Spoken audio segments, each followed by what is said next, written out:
नमस्कार, स्वागत आप सभी का द बोनस की इस खास पेशकश में। सदियों से हमारे बड़े बुजुर्ग पैसे, बचत, निवेश की महत्ता को बताते आए हैं और बदलते समय के साथ इसका स्वरूप भी बदलता गया। पहले माताएं बर्तनों के अंदर छोटी छोटी बचत करती थीं। समय बदला, लोगों ने बैंकों में पैसे रखने शुरू किए, बैंकों की एफडी पर भरोसा करने लगे, किसान बचत पत्र पर भरोसा करने लगे और समय बदला, शेयर बाजार में निवेश करने लगे, म्यूचुअल फंड में निवेश करने लगे। और आज के इस बदलते दौर में और लोगों की बदलती ज़रूरतों के लिहाज से एक नाम, एक इंस्ट्रूमेंट जो सबसे तेज़ी के साथ लोकप्रिय हो रहा है वो है एआईएफ। एआईएफ क्या होता है, क्यों इसकी महत्ता इतनी तेज़ी से बढ़ रही है, क्यों इसे कहा जाता है कि ये आपकी ज़रूरत के हिसाब से जो है प्लानिंग की जा रही है, इन तमाम पहलुओं को समझेंगे। और ये भी समझेंगे, ऐसे व्यक्ति से आपकी मुलाकात कराने जा रहे हैं जिन्होंने बीते 6 सालों में लोगों के पैसे हर साल दोगुने भी किए हैं। आगे हो सकता है रफ्तार वैसी ना रहे, वैसे बाज़ार के हालात चल रहे हैं, लेकिन स्वागत करेंगे आज के इस विशेष कार्यक्रम में राजेश सिंगला जी का, जो कि सीईओ हैं अल्फा एएफ के। राजेश सर, बहुत बहुत स्वागत आपका। थैंक यू विपुल जी, मुझे यहाँ पर आमंत्रित करने के लिए और धन्यवाद। सर, आपकी जर्नी में देख रहा था, बड़ी शानदार और ख़ासतौर से प्रोफेशनल जर्नी काफ़ी शानदार रही। बड़ा अच्छा अनुभव, बहुत अच्छे रिटर्न आपने अपने निवेशकों को दिए। थोड़ा सा मैं चाहूँगा कि आप अपने बारे में अपने मुँह से अपनी जानकारी थोड़ी सी बताएं और ख़ासतौर से अपनी प्रोफेशनल लाइफ के बारे में। उसके बाद से आज की एआईएफ की यात्रा को हम शुरू करते हैं। बिल्कुल ठीक है। देखिए, मैं इंजीनियर हूँ बाय प्रोफेशन। मैंने जब स्टडी की है तो मैंने इंजीनियरिंग करी थी। मैं 19 साल पहले स्टॉक मार्केट में आया। तो हम कहते थे कि हमारे टाइम में कंप्यूटर्स बहुत बढ़ रहे थे, तो कंप्यूटर्स हमारे लिए पहला प्यार मेरे लिए बन गए। और उसके बाद जब स्टॉक मार्केट में, जब इंजीनियरिंग करते हुए मेरा स्टॉक मार्केट में थोड़ा सा इंटरेस्ट बना और वो मेरे लिए सेकंड लव बन गया। और वहीं से ही मैंने अपनी जर्नी स्टार्ट करी है। 2006 से मैं इन्वेस्टमेंट करता आया हूँ।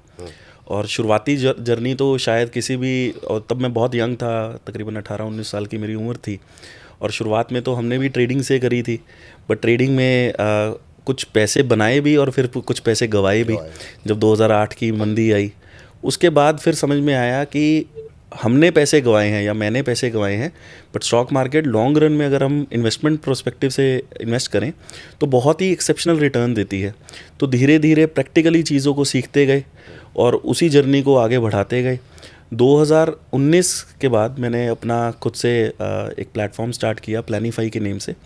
वहाँ पर हम अनलिस्टेड शेयर्स की ट्रेडिंग प्रोवाइड कर रहे हैं, जिसमें लोग आकर प्री आईपीओ। अच्छा, मैं आपको बीच में रोक रहा हूँ, यहाँ से मैं शुरू करूँगा 2006 से, लेकिन उससे अभी 2019 का जो जिक्र किया।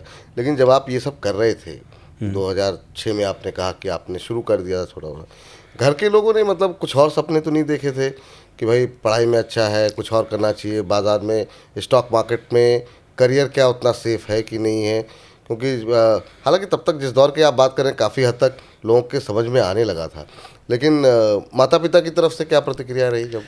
तो विपुल जी, मैं एक बिल्कुल सिंपल मिडिल क्लास फैमिली से बिलोंग करता हूँ। मेरे और वैसे ही हमारे भी नॉर्म्स थे कि पढ़ाई करके अच्छी जॉब लेनी है। और वैसे ही मैंने कुछ 3 मल्टीनेशनल कंपनीज़ में काम भी किया पहले 10 साल।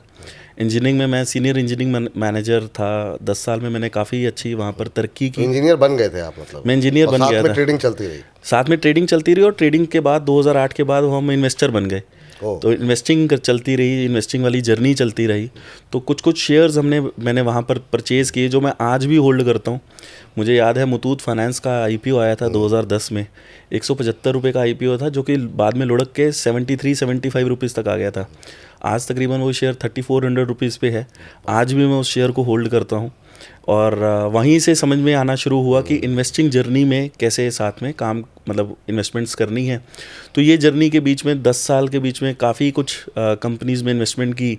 उसमें एक अवंती फीड्स में भी मैंने इन्वेस्टमेंट की थी, जो कि तकरीबन 2012-13 में जो इन्वेस्टमेंट थी, 2017-18 तक आते आते ऑलमोस्ट 40 बैगर बनी।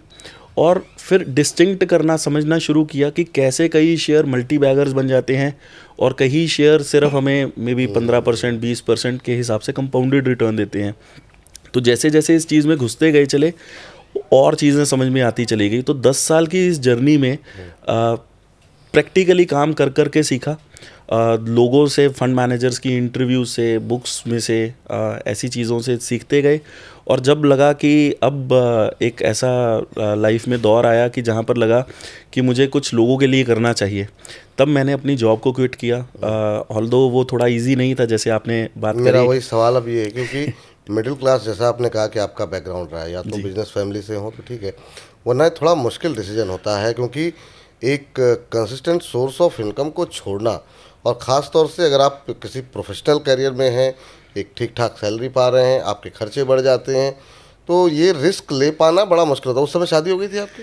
शादी हो चुकी थी जी, और इनफैक्ट इंजीनियरिंग में मतलब काफ़ी अच्छी आजकल इंडिया में सैलरीज भी हाँ, बहुत अच्छी सैलरी मिलती हैं, और पेइंग जॉब, अच्छी हाई पेइंग जॉब थी।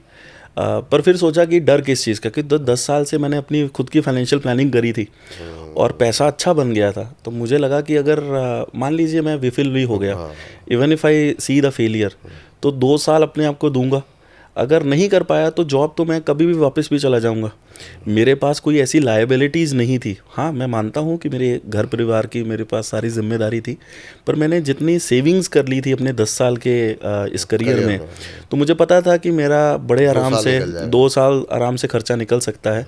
और उसमें जब मैंने बिज़नेस स्टार्ट किया ये, तो उसमें मैंने बहुत ही ज़्यादा मेहनत करी, और मतलब 5-6 साल में हमारी जर्नी बहुत ही शानदार रही। उसमें इस जर्नी को शुरुआत में जब शुरू किया था तो समझ नहीं आता था कि किस तरफ लेकर चलें, और फिर वहाँ पर प्री आईपीओ की अपॉर्चुनिटीज़ देखनी शुरू करी, अनलिस्टेड शेयर्स के बारे में देखना स्टार्ट ये किया। कब की बात है? ये किस साल की? ये 2019 में मैंने स्टार्ट किया था जी। अच्छा। हाँ, तो एक वो लाइफ मतलब वो जब तेजी का दौर बस शुरू ही होने वाला था। तेज़ी का दौर शुरू ही होने वाला था। हाँ, तो लाइफ का एक मोमेंट ऐसा आया कि जहाँ पर मेरे को फाइनेंशियल प्लानिंग का एक सेशन करना पड़ा अर्नेस्ट एंड यंग में, ENY में। तो जिसने मुझे इंट्रोड्यूस किया था ENY के लिए, तो मैंने बोला यार आप लोग तो सारे MBA फाइनेंस हैं, CFA चार्टर हैं, मैं वहाँ पर सेशन किस चीज़ का कर पाऊँगा। तो लोगों ने मेरे को बोला नहीं कि आप सेशन करिए, आपको एक तो वहाँ की लीडरशिप टीम को मैंने एक सेशन किया, तो उनको वो सेशन इतना पसंद आया कि उन्होंने बोला कि आप फाइनेंशियल प्लानिंग, हमारे 15,000 एम्प्लॉई हैं इंडिया में, आप सबके लिए सेशन करिए। तब मुझे ऐसा लगा कि अगर ENY, जिसको मेरे लिए या हमारे लिए हम सोचते हैं कि ना बड़ा नाम है बिग फोर्स में, अगर वो लोग ये कह रहे हैं कि फाइनेंशियल प्लानिंग की अभी भी अंडरस्टैंडिंग इवन फाइनेंस कंपनी में नहीं है, क्योंकि मुझे समझाया गया कि फाइनेंस एक बहुत वास्ट फील्ड है, इन्वेस्टमेंट उसमें से एक सब पार्ट है। तो हर आदमी इन्वेस्टमेंट्स नहीं समझता कि कौन से शेयरों में इन्वेस्टमेंट करनी चाहिए, कब कहाँ पर इन्वेस्ट करना चाहिए, प्रॉपर प्लानिंग कैसे होनी चाहिए। तो वो एक मेरे लिए ट्रिगर पॉइंट था। ये 2018 की बात है, जिसकी वजह से मैंने सोचा कि चलो मैं कुछ इस फील्ड में कंट्रीब्यूट करने की कोशिश करता हूँ, क्योंकि मैं अपने यारों दोस्तों में, अपने आसपास लोगों में ठीक ठाक लोग समझते थे कि मुझे स्टॉक मार्केट के बारे में और इन सब चीज़ों के बारे में अच्छी अंडरस्टैंडिंग है, और लोग विश्वास करते थे। तो वहीं से मैंने अपनी जर्नी की स्टार्ट करी है, अपने करियर इसका प्रोफेशनल बिजनेस का स्टार्ट किया। 2019 में मैंने प्लानिफाई के प्लेटफॉर्म, तो फाइनेंशियल प्लानिंग से ही हमने कंपनी का नाम भी प्लानिफाई रखा। अच्छा। और वहाँ जब हमने स्टार्ट किया तो हमने सोचा कि किस चीज़ में हम थोड़ा सा एक डिफरेंशियल ला सकते हैं जो भी मार्केट में अवेलेबल नहीं है, क्योंकि बहुत सारे प्रोडक्ट ऑलरेडी थे, म्यूचुअल फंड्स थे स्टॉक मार्केट में, हाँ ना, स्टॉक ब्रोकर से। तो हमें लगा कि ये अनलिस्टेड शेयर्स की जो मार्केट है ये काफ़ी अनस्ट्रक्चर्ड है, इसमें हम लोगों को अच्छी अपॉर्चुनिटीज़ प्रोवाइड करवा सकते हैं, क्योंकि लोगों को ये नहीं समझ में आता था कि कहाँ पर जाकर अनलिस्टेड शेयर्स में इन्वेस्टमेंट कैसे करें, कहाँ से ये शेयर खरीदे जाएं। तो उसके लिए हमने पूरा एक स्ट्रक्चर्ड प्रोडक्ट की तरह से तैयार किया। प्लानिफाई में हम प्री आईपीओ, SME के प्री आईपीओ, स्टार्टअप्स और डीलिस्टेड स्टॉक्स, ये 4 सेगमेंट्स में काम कर रहे हैं। और ये करते करते अभी इंडिया में हमारी वैसी प्रेजेंस है कि कोई भी इन्वेस्टमेंट बैंकिंग की अगर डील आती है तो वो हमारे प्लेटफॉर्म पे आपको ज़रूर मिल जाएगी। तो अच्छी अपॉर्चुनिटीज़ आने लगी। 2-3 साल की इस जर्नी के बाद समझ में आया कि इससे ज़्यादा बेटर है कि अगर हम एक स्ट्रक्चर्ड तरीके से काम करें, क्योंकि कई चीज़ें ऐसी थी जो हम मिस कर रहे थे। मान लीजिए हम प्री आईपीओ में, SME के प्री आईपीओ में इन्वेस्ट करते थे, तो हम कंपनीज़ में, और हर कंपनी SME में अपना नहीं लेकर आती, प्री आईपीओ नहीं लेकर आती। बहुत कंपनीज पहला राउंड ही अपना आईपीओ से स्टार्ट कर रही होती थी। तो क्योंकि हमारे पास तब लाइसेंस नहीं था तो वो अपॉर्चुनिटीज़ हम मिस कर जाते थे। तो हमें लगा कि अगर हम लाइसेंस ले लें तो ये प्रॉब्लम हम सॉल्व कर सकते हैं। फिर दूसरा, काफ़ी इन्वेस्टर्स भी हमारे साथ जुड़ने लगे थे, तो उन्होंने भी हमारी परफॉर्मेंस देखी थी, वो उनका भी विश्वास आने लगा था, तो वो भी बोलने लगे कि आप हमारे पैसे को मैनेज करिए। तब हमने जाकर तो मतलब जब बचपन था तो कभी सोचा नहीं था कि फ़ंड मैनेजर बनेंगे। तो ये जर्नी इवॉल्व होती चली गई और फिर हमने एआईएफ के लाइसेंस के लिए अप्लाई किया और सेबी ने सारे। तो एआईएफ का सफ़र कैसे शुरू कैसे हुआ, क्यों? मतलब जैसे आपने कहा, एक तो आपके पास आपको लगा कि बहुत सारी अपॉर्चुनिटीज़ आप मिस कर रहे हैं, क्या इस वजह से आईएएफ आया या कोई और वजह रही? लोगों को आपका काम करने का तरीका, आपका फंड मैनेज करने का तरीका इतना अच्छा लगा और इतने सारे आपको सुझाव मिले, इस वजह से ये आईएएफ लेकर के आए? वजह क्या रही? मेन ट्रिगर पॉइंट क्या था? मेन ट्रिगर पॉइंट दोनों ही थे विपुल जी इसमें, क्योंकि लोग समझते थे क्योंकि प्री आईपीओ में भी जो अपॉर्चुनिटीज़ होती हैं कई बार कंपनी हम सारे इन्वेस्टर्स को नहीं दे पाते थे, तो वहाँ पर बहुत सारी कंपनीज बहुत इन्वेस्टर्स के लिए मिस हो जाती थी।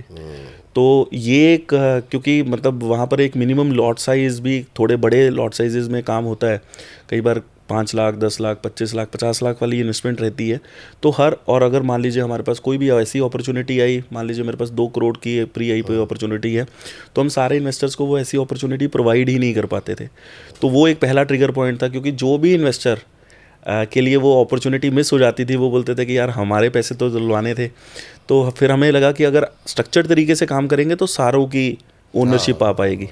फिर दूसरा ट्रिगर पॉइंट जैसे मैंने बताया कि हम कई कंपनीज़ में एज एन एंकर नहीं बैठ पाते थे, तो प्री आईपीओ हर कंपनी नहीं करती और वहाँ पे हमें लगा अगर स्ट्रक्चर्ड तरीके से काम करेंगे तो हम क्लोजली और फाउंडर्स के साथ, और इंडिया में तकरीबन 382 मर्चेंट बैंकर्स हैं, तो इन मर्चेंट बैंकर्स के साथ और क्लोजली काम कर पाएंगे। मर्चेंट बैंकर्स वो लोग हैं जो आईपीओ लेकर आते हैं। नहीं, बिल्कुल ठीक। मेरा अब अगला सवाल ये है कि जब आप, क्या ये भी एक ट्रिगर पॉइंट रहा कि आप जब एआईएफ लेकर के आए तो कैटेगरी 1 में लेके आए, एसएमई आईपीओ के लिए लेके आए? क्योंकि आपका जो पिछला अनुभव रहा, जैसा आपने बताया कि प्लानिफाई का, जी, तो वहाँ पे आपको बहुत अच्छा रिस्पांस मिला। क्या ये ट्रिगर पॉइंट रहा कि नहीं, ये तो मेरा अब क्षेत्र ऐसा हो गया है कि मुझे पता लग गई है इसकी मतलब बारीकियाँ? और किस तरह के रिटर्न रहे सर? क्योंकि मैंने इंट्रोडक्शन में इस बात को बताया कि आपने मतलब 5-6 साल में मतलब हर साल पैसे डबल हो रहे थे। क्या रहा प्रदर्शन, जरा बताइए। जी, प्लानिफाई में हम अपनी बुक्स को मैनेज करते थे और वो बुक्स को मैनेज करते हुए हमारा तो कुछ CAGR रिटर्न 102% का है। मतलब तो हर 6 साल साल आप दोगुने पैसे डबल डबल करते कर चले। रहे थे। जी, तो वो एक बहुत ही अच्छा था। हमने कुछ इस 6 साल के दौरान तकरीबन 38 कंपनीज़ में इन्वेस्टमेंट किया और जब समय सही आया तो तब हमने कंपनीज़ में से एग्ज़िट भी किया। इनफैक्ट हमने विपुल जी पिछले मार्च 2024 से लेके जून 2024 में अपनी 95% of the equity positions close कर दी थी। हम कैश में आ गए थे, हमें लगता था कि मार्केट काफ़ी ओवर हीटेड है और कि मतलब मार्केट में एक करेक्शन ड्यू था, तो उस वजह से मतलब वो 6 साल की जर्नी में काफ़ी टाइम काफ़ी जो हमारे एक्सपोजर था इक्विटी का वो काफ़ी हमने 2024 में कट कर लिया था। और फिर उसी दौरान हमारा सितंबर 2024 में एआईएफ का लाइसेंस आ गया, तो हमने सोचा स्ट्रक्चर्ड तरीके से ही काम करना है। तो इसमें हमने कैटेगरी 1 पिक किया क्योंकि हमें वेंचर इक्विटी है ना, इक्विटी प्रोडक्ट है जिससे हमें समझ में आता है।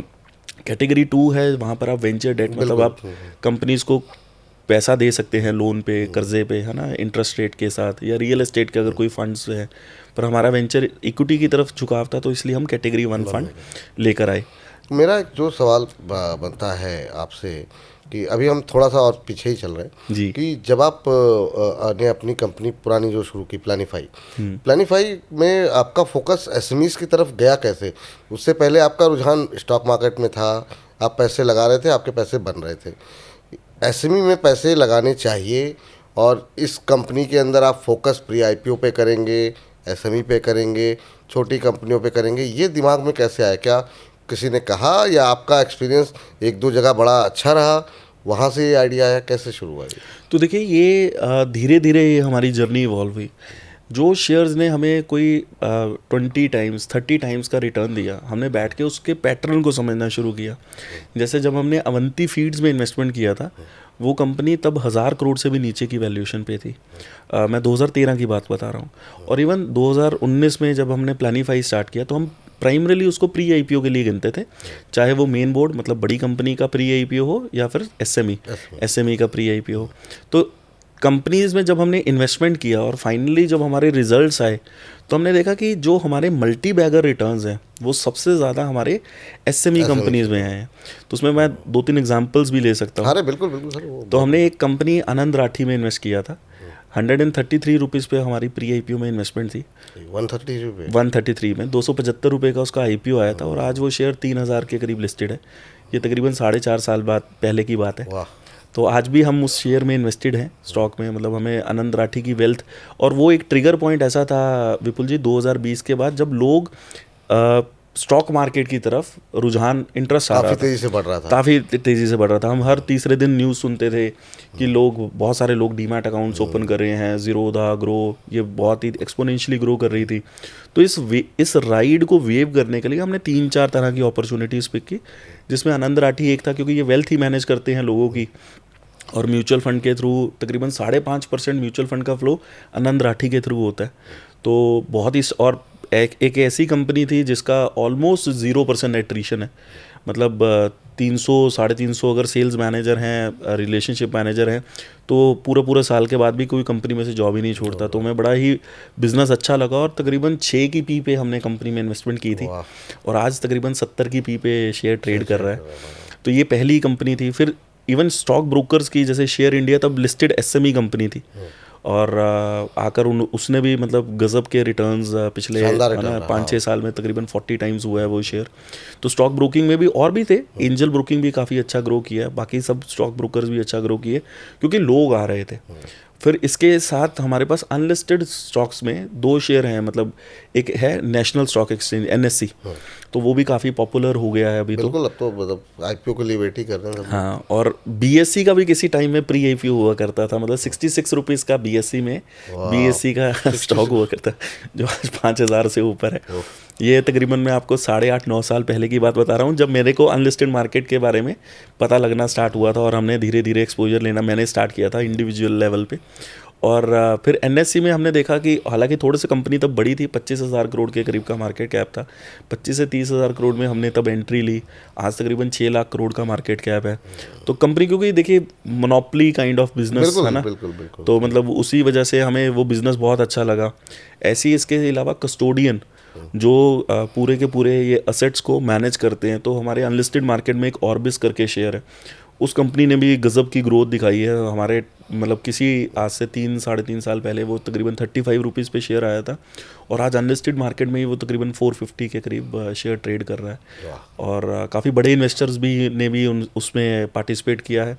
तो इन 3-4 शेयर्स की जैसे एक थीम मैंने बताई, तो इसमें हमने पार्टिसिपेट किया, उससे कॉन्फिडेंस बढ़ गया, फिर उससे कॉन्फिडेंस बढ़ा। और फिर हमने देखा कि जो सबसे अच्छे रिटर्न्स आ रहे हैं वो, अगर हम छोटी कंपनी में, जैसे आनंद राठी की मैं बात करूँ, तो तकरीबन 900 करोड़ की वैल्यूएशन थी जब हमने कंपनी में एंट्री ली थी, और आज तकरीबन 26-27 हज़ार करोड़ का मार्केट कैप है उसका। तो मतलब अगर आप छोटी कंपनी में एंटर करते हैं, तो हमने ये देखा कि उसका IPO के बाद जो वो कंपनी पैसा जो रेस कर रही है, जब अपने बिजनेस में वापस डालती है, चाहे केपेक्स के लिए डाले, मतलब हो सकता है कि विस्तार के लिए मैं कोई नई मशीनरी खरीद रहा हूँ, या मैं कोई नया प्लांट सेटअप करने जा रहा हूँ, या फिर मुझे वर्किंग कैपिटल के लिए पैसा चाहिए, तो कई बिजनेसेस ऐसे हैं जो कि over 3-4 years 5 years time frame काफ़ी अच्छे से ग्रो कर सकते हैं। तो हमने वही, हमारा बेसिकली मेन जॉब है टू आइडेंटिफाई कि कौन से बिजनेसेस हैं जो अगले 5-7 साल में अच्छी ग्रोथ दे सकते हैं। ऐसे बिजनेसेस में इन्वेस्ट किया जाए और उनको लेके बैठा जाए, और फिर जैसे जैसे मतलब उनकी ग्रोथ आएगी, क्योंकि अर्निंग्स की ग्रोथ आएगी तो शेयर का प्राइस बेसिकली अर्निंग्स की ग्रोथ को ही फॉलो करता है। सही बात, बिल्कुल सही बात। और साथ में एक पी की एक्सपेंशन मिल जाती है आपको, तो दोनों का मल्टीपल ही बेसिकली एक स्टॉक प्राइस का रिटर्न है। तो ये जो जिन लोगों ने हाथ जलाए पेटीएम में उस समय जी, अभी तो बात नहीं कर रहा हूँ, पेटीएम आया था, LIC आए, बहुत सारे रिटेलर्स के हाथ जल गए, उसके बाद वो भाव नहीं मिले, फिर काफ़ी नीचे आ गया। आपके हाथ नहीं जले कहीं, मतलब जो है इतने सारे IPO में? तो पेटीएम का प्री IPO भी चलता था जी। पेटीएम का प्री IPO 900 रुपीज़ का था, और इनफैक्ट मतलब तकरीबन 3600 रुपीज़ का IPO से जस्ट पहले हो गया था वो। इवन 4000 को भी शायद कई इन्वेस्टर ने तो 4000 रुपये में भी लिया था। मुझे याद है 3600 में हमने एग्जिट किया था। और अच्छा, आपने प्री IPO में 900 पे लेके 36 इसमें एग्जिट कर लिया था। विदिन 10 मंथ्स 4 गुना रिटर्न दिए थे। और तब IPO का प्राइस बैंड नहीं आया था, तो और उस वक्त इतना यूफोरिया था इस मतलब टेक कंपनीज को लेके, तो हमने मतलब मुझे याद है मेरी एक इन्वेस्टर से भी बातचीत हुई थी, हम उनको जैन साहब बुलाते थे कि जैन साहब इसमें से एग्जिट कर जाइए, तो वो बोलते थे 6,000 हो जाएगा, 8,000 हो जाएगा, क्योंकि यूफोरिया ही ऐसे था। यूफोरिया बहुत ज़बरदस्त, सही बात। तो उसके बाद फिर वो 2,200 रुपये का IPO आया, और उसके बाद तो फिर मतलब काफ़ी नीचे भी आया है बाकी सब तो शेयर। इतिहास बन गया फिर। तो जो यूफोरिया के टाइम पे सही टाइम पे एग्जिट करना, तो हम हमेशा कहते हैं कि मार्केट में 4 ही चीज़ें काम करती हैं कि आपको क्या खरीदना है, कब खरीदना है, कितना खरीदना है, और चौथा एग्जिट कब करना है। एग्जिट कब करना। तो एग्जिट भी उतना ही इम्पॉर्टेंट है जितना पहले की 3 चीज़ें हैं। अगर आप एग्जिट को थोड़ा सा ठीक से टाइम कर पाएँ, तब आप अच्छे रिटर्न्स बना सकते हैं। और जितनी भी बड़ी कंपनीज़ हैं विपुल जी, उन्होंने एक्चुअली में कभी भी कोई मल्टी बैगर रिटर्न्स नहीं दिए। पेटीएम जिस वैल्यूएशन पे अपना पूरा IPO लेकर आया, वहाँ से हमें लगता है 10 टाइम्स की हमें ग्रोथ अगले 3 साल 4 साल में ऐसे बिजनेस में नहीं दिखती थी। नहीं, सही बात।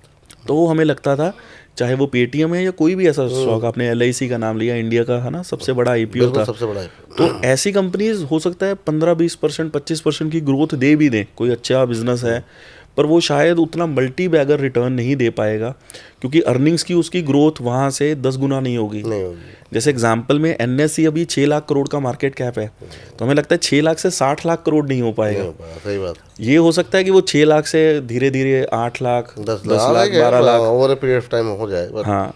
तो वो, और हमारा इंटरेस्ट वहाँ रहता है कि जहाँ हमें लगता है कि एक एक्सपोनेंशियल रिटर्न्स हम अगले 3 से 4 साल 5 साल के टाइम फ्रेम में किसी भी बिजनेस में बना सके।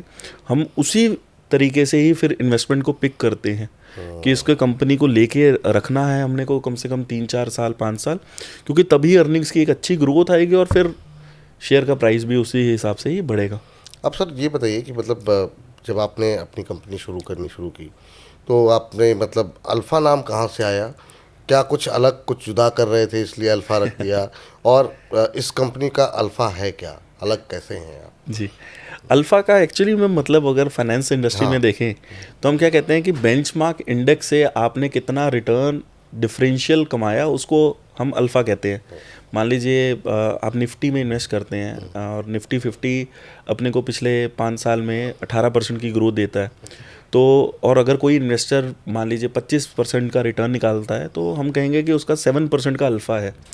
और प्राइमरीली आप इसी चीज़ को ड्राइव कर रहे हो कि आप इंडेक्स के रिटर्न से, किसी भी इंडेक्स के रिटर्न जिस तरह की आप इन्वेस्टमेंट कर रहे हो, उससे कितना ज़्यादा रिटर्न बना पा रहे हो। तो उसी चीज़ को ट्रैक करने के लिए हमने कंपनी का नाम अल्फ़ा रखा, क्योंकि वो सिंपल भी है नेम समझने के लिए। तो बेसिक उसका मेन मोटो यही था कि डिफरेंशियल रिटर्न्स जो हम अपने इन्वेस्टर्स के लिए या हम अपने लिए बना सकें, उसके लिए हमने कंपनी का नाम अल्फ़ा रखा। और यही हमारा कंपनी का विज़न है कि हमें डिफरेंशियल रिटर्न्स बनाकर देने हैं इन्वेस्टर्स को। देखिए, आज बहुत अच्छे प्रोडक्ट्स हैं मार्केट में, म्यूचुअल फंड्स हैं, वो रिटेल इन्वेस्टर्स के लिए एक बहुत बढ़िया है ना इन्वेस्टमेंट का जरिया है। बिल्कुल। तो अगर म्यूचुअल फंड से अगर हमें कुछ एक्स्ट्रा रिटर्न्स या एडिशनल रिटर्न्स बनाकर देनी है, तो हमें एक अच्छा अल्फ़ा जनरेट करना पड़ेगा, तभी हमारे साथ कोई अच्छे इन्वेस्टर्स जुड़ना चाहेंगे। इस वजह से हमने कंपनी का नाम अल्फ़ा रखा। बहुत बढ़िया सर। अब ये बताइए मुझे कि जब नाम रख लिया, इन्वेस्टमेंट शुरू हुई, क्योंकि जो आपने 5-6 साल का समय बताया जिसमें आपने बहुत शानदार रिटर्न कमा करके अपने इन्वेस्टर्स को दिए, वो दौर और इस दौर में थोड़ा सा बदलाव आ गया। जब आपकी कंपनी शुरू हुई, बाज़ार बिल्कुल ठहर गया। क्या उससे कितना चीज़ें, क्या लोगों का कुछ कॉन्फिडेंस कम हुआ, या फिर जो इन्वेस्टर है उनका भरोसा आप पर बरकरार है, और अभी की स्ट्रेटजी और पुरानी स्ट्रेटजी में कुछ क्या बदलाव कर रहे हैं, इसके बारे में थोड़ा सा एक्सप्लेन करेंगे? जी, तो मेरे लिए ये नेक्स्ट मार्केट का साइकिल है विपुल जी। मैं इसको एक्सप्लेन करता हूँ। हमें लगता है कि मार्केट एवरी 8 ईयर्स, मार्केट का हर 8 साल का एक साइकिल है। 2024 सितंबर से हमने देखा कि डेट क्राइसिस US का स्टार्ट हुआ है, और अभी भी चीज़ें अनफोल्ड होती जा रही हैं, है ना। वो ये सब रिपल इफ़ेक्ट्स या फिर ये सब इफ़ेक्ट्स हैं कि जो वो हम कहते हैं कि हमारे लिए उन्होंने ये अपना, जब हम एक्सपोर्ट कर रहे हैं तो वो कस्टम ड्यूटी या वो ड्यूटीज़ बढ़ा दी, 50% ड्यूटी लगा दी, है ना, ड्यूटीज़ लगा दी। तो ये कस्टम, क्योंकि बेसिकली वहाँ पर US में डेट इतना ज़्यादा है, तो गवर्नमेंट पैसा कमाना चाहती है, तो उस चक्कर में मतलब वो सारे अपने है ना एंड रिजल्ट्स हैं, क्योंकि उनको बेसिकली पैसा चाहिए ताकि वो अपने डेट को थोड़ा सर्विस कर पाएँ, थोड़ा डेट को उतार सकें। तो ये डेट क्राइसिस जो है भी स्टार्ट हुआ है 2024 से, जिससे मार्केट करेक्ट हुआ। अगर इससे 8 साल पहले चले जाएँ, 2016 में नवंबर में डीमोनेटाइजेशन हुआ था, तो डीमोनेटाइजेशन पे भी मार्केट ने एक अच्छा करेक्शन लिया था। और डीमोनेटाइजेशन के पहले 2016 से 8 साल और पीछे चले जाएं तो 2008 में क्रांति हो गई थी। तो यूएस प्राइम संकट, सब प्राइम का प्रॉब्लम है ना, क्राइसिस आया, जो यूएस की रियल एस्टेट की प्रॉब्लम आई। उससे भी 8 ईयर्स पहले चले जाएं 2000 में, तो आईटी का बबल बस्ट हुआ था, और 1992 में हर्षद मेहता का केस हुआ था। तो अगर एक्चुअली में देखा जाए तो हर 8 साल में एक साइकिल आता है। हर बार आदमी सोचता है कि शायद इस बार वो साइकिल रिपीट ना हो, इस बार 8 साल की बजाय शायद वो साइकिल चेंज हो जाए। बट अभी तक तो जब से मैंने इस जर्नी को देखना स्टार्ट किया है और पुराना डेटा भी देखा है, तो ये मतलब हिस्ट्री अपने आप को रिपीट करती रहती है। और इसमें हमने ऑब्जर्व क्या किया कि पहले 3 साल after the crash market actually में बहुत ज़्यादा अच्छा रिटर्न नहीं देती। आप 2001 से 2003 का ओवरऑल मार्केट का रिटर्न देखिए, मार्केट ने अपना सेंसेक्स का हाई भी नहीं तोड़ा था। सेंसेक्स तब 6000 आया था, 6000 से करेक्ट करके 2000 चला गया था। तब मार्केट में उतनी लिक्विडिटी नहीं होती थी, इंडियन इन्वेस्टर्स नहीं थे, सिर्फ फॉरेन के इन्वेस्टर्स थे। तो फॉरेन के इन्वेस्टर्स जैसे ही निकलते थे तो मार्केट एकदम से ज़्यादा गिर जाती थी। तो वहाँ पे मतलब प्राइस करेक्शन ज़्यादा होता था। आज की डेट में हमें टाइम करेक्शन ज़्यादा देखने को मिलता है। तो प्राइस करेक्शन के चलते 2001 से 3 में मार्केट ने कोई रिटर्न नहीं दिए। 2008 से अगर आप देखेंगे क्रैश के बाद 2009 से 11 में मार्केट ने कोई रिटर्न नहीं दिए। सिमिलरली 17 से 19 में भी मार्केट ने एक्चुअली में कोई रिटर्न नहीं दिया। और इस फेज़ में जिसने अच्छे स्टॉक्स को कम्युलेट कर लिया, ऐसे बिजनेसेस तब भी थे जो कि एक एक्सपोनेंशियल वे से ग्रो कर रहे थे। उनके भी आईपीओज आ रहे थे, उस टाइम पे भी प्री आईपीओ हुआ करते थे, पर जिसने अच्छे शेयर्स को जल्दी पकड़ लिया। तो जब धीरे धीरे मार्केट कंसोलिडेशन के बाद फिर एक ग्रोथ फेज़ में आती है, अगले 2 से 3 साल ग्रोथ फेज़ के रहते हैं कि जहाँ पर मार्केट धीरे धीरे वापस से इकॉनमी रिवाइव करने लगती है, मार्केट पेस पकड़ने लगता है। और फिर लास्ट स्टेज आता है जब एक्सेलरेशन मार्केट का हो जाता है, जिसको हम यूफोरिया बोलते हैं। 2007 से 8 में देखेंगे तो एवरीबडी मेड मनी, है ना, हर आदमी। आप मतलब कोई भी व्यक्ति जिसको बाजार से लेना देना नहीं था, वो भी शेयर बाजार की बात कर रहा था। इवन यही चीज़ आप 23-24 में देखिए। 23-24 में हर आदमी को रातों रात, मतलब आपके पास ऐसा भी टाइम आने लग गया था कि जो आपके घर में अगर कोई हाउसकीपिंग के लोग हैं वो भी आपसे पूछते थे कि जी स्टॉक मार्केट में कहाँ इन्वेस्ट करना है, कैसे इन्वेस्ट करना है। तो वो एक टाइम आने लगता है कि जब यूफोरिया आपको बिल्ड होता दिखता है अपने आसपास। जिन्होंने आज तक स्टॉक मार्केट में बात नहीं करी इन्वेस्टमेंट की, वो भी आपकी बात कर रहे हैं, वो भी बात करने लग गए। तो अच्छा, वो एक चीज़ मैंने और भी देखी, और फिर हर कोई जो है अपने आप को एक्सपर्ट से ज़्यादा ही बड़ा समझने लगता है। और अगर आप उनको कुछ समझाओ भी कि नहीं महंगा है, कुछ नहीं, क्योंकि वो जहाँ भी पैसे लगाते हैं वो पैसे बन रहे थे। और यही सेम चीज़ यूफोरिया, मतलब ये मार्केट के साइकिल्स हर चीज़ में है। अभी इवन गोल्ड और सिल्वर की हमने रैली देखी है। उस वक्त अगर हम किसी को बोल देते कि भाई गोल्ड लेट से करेक्ट होके 1 लाख आ जाएगा, तो आदमी कहेंगे यार नहीं मतलब आप सही नहीं हो, मतलब वो हमारी बात ही शायद सुनने में उनको मतलब ना थोड़ी हर्टफुल या कर्कश भरी लगे कि यार ये कैसी बात हो रही है, मतलब अभी तो सिर्फ 1.5 लाख और 2 लाख और आगे की बात। तब वैसे ही स्टॉक मार्केट में भी होता है। और हर चीज़ के एक साइकिल्स हैं, उन साइकिल्स को समझना बड़ा ज़रूरी है। तो हम ये मानते हैं कि ये जो अभी साइकिल है ये कंसोलिडेशन वाला साइकिल है। अब अगर मैं अभी प्रेजेंट की बात करूं, पिछले 15 महीने से मार्केट ने कोई खास रिटर्न नहीं दिया। इनफैक्ट इंडेक्स के भी रिटर्न्स नेगेटिव हैं, शेयर्स प्राइसेस तो काफ़ी करेक्टेड हैं।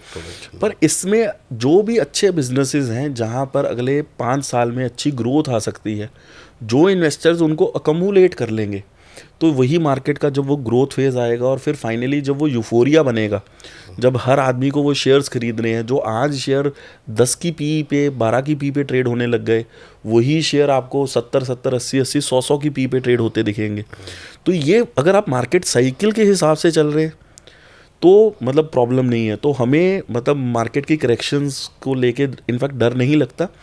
हम डरे हुए थे 2024 में। इनफैक्ट जब सितंबर 2024 में हमारा लाइसेंस आया, विपुल जी बड़ा इंटरेस्टिंग है, तो हमें लगा कि यार हम तो कैश में आ गए और इधर से हमारा लाइसेंस आ गया, तो अभी मार्केट में एंट्री कैसे करें। मतलब एक साइड से, और आपको पता है कि मार्केट में करेक्शन आनी है, ये नहीं पता कि कब आनी है।